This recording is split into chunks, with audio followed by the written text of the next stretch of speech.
Arguments are inevitable, particularly with the people closest to us. Look at us, we're already fighting. Well, that's what we do. And maybe you think that winning an argument means being right.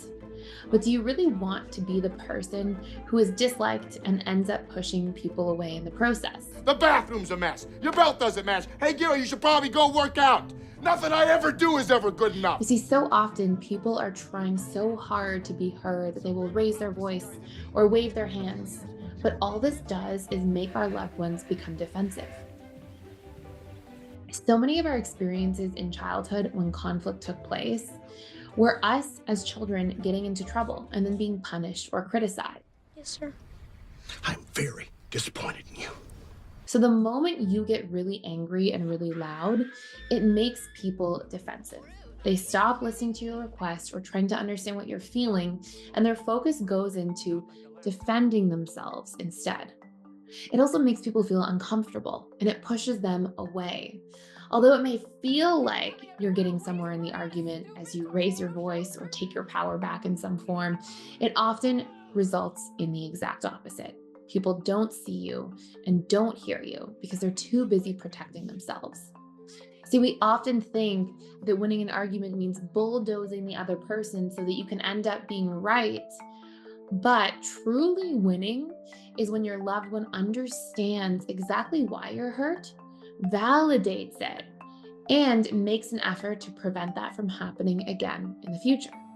Here's what you don't want to do. You don't want an argument to be about talking over each other. And you don't want an argument to be about having a me versus you mindset. You also don't want to have an argument result in one person shutting down, leaving, or giving the silent treatment, because we can't actually communicate through and solve our problems in that way. So here's what you can actually do instead. Step one, when you're hurt by something, share specifically what you're feeling. This can look like saying, I feel excluded in this particular instance. Or when you said what you said a moment ago, I received that as me not being good enough. Step two, ask, can you see why I'm hurt? This is called an asking for empathy statement. And what it does is it forces the other person to put themselves in your position. And you see how that statement you made a moment ago may be received as criticism by me, and that might hurt me as a result. Step three, share specifically what you need in order to feel relief. I'd love for you to be more mindful in the future and try to communicate in a more constructive way when you have feedback for me. So let's do a breakdown of how this can apply to a real life scenario. You're all the bad things about all of these people, but mostly your mother. When we would lie in bed together, sometimes I would look at you and see her and just feel so gross. I felt repulsed when you touched You're me. a slob. I made all the beds, closed all the cabinets, I took care of you like an Makes me want infant. to peel. So you can see that from the very beginning and approach to this conversation, that he has been holding things in for a very long time. One of the symptoms you'll see of somebody holding things back for a long time until they erupt like a volcano is when they start numbering things off, particularly from past events. One of the biggest indicators is when he says, I don't fit this role that you want me to be in, and you've been trying to lay this crap on me since we moved out I here. loved you and I didn't want to lose you, but I'm in my 20s and I didn't want to lose that too, and I kind of did. And you wanted so much, so fast. I didn't even want to get married. Fuck it! There's so much I didn't do. Thanks for that. You're welcome.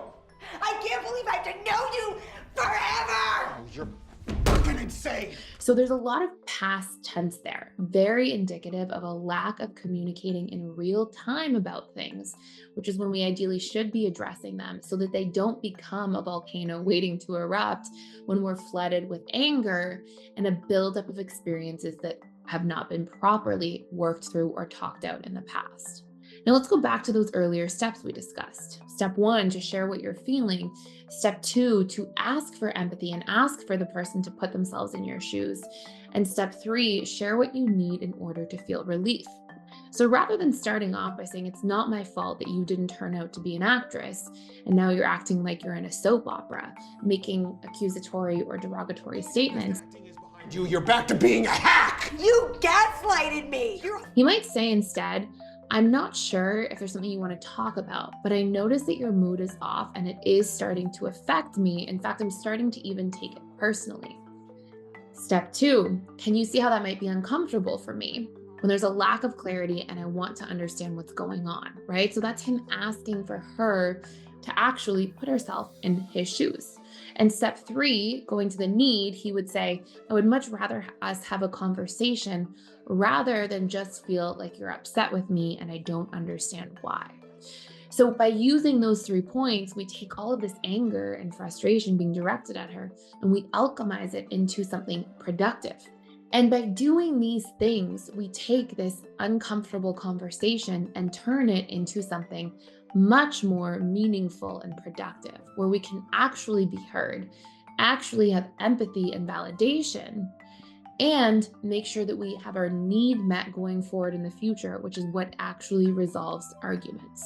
So keep in mind that when we often think that winning an argument means bulldozing, truly winning is what happens when your loved one understands why you're upset, can empathize with you, and makes an effort to not repeat what happened that hurt to begin with.